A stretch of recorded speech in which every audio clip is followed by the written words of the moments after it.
ากาศงานบวชนาคในบ้านตะโอยอำเภอตะโอยเด้ตอนเช้าวันนี้ผู้ข้ามาต้องข้ามมาชมเอาภาพบรรยากาศในงานบวชนาคบ้านตะโอยมาให้เบิ่งมาชมนี่คือเป็นภาพตอนเช้าในงานบวชนาคเพิ่นล่ะ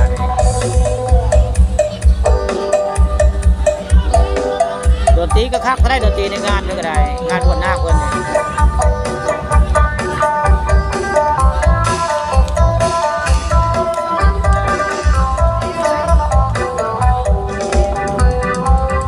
ดนตรีคล้ายๆครับซอสมัยซองพี่น้องดนตรีกับเจ้า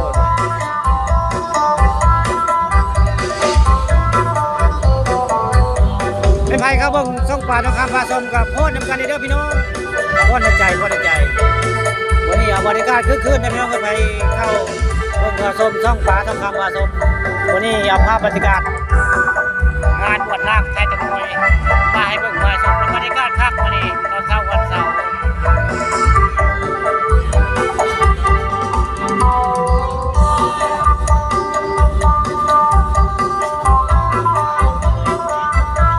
ผู้ค้าได้ไปจากกล้องก็เต้นนั่นอยู่ได้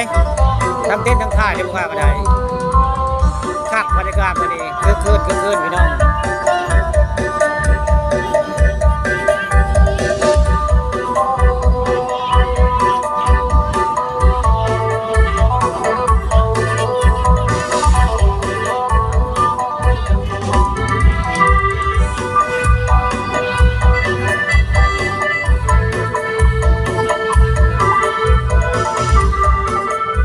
งานบวชวันนี้คึกคืนคักแล้ววันนี้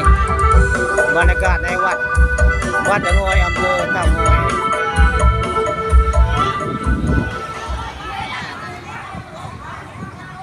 บ้านนี้ยาคูท่านผู้ใหญ่เพิ่นมาเลยผู้ท่านพระครูเสมมาจากหน้าตาลบ่ได้พระครูเพิ่นมานะ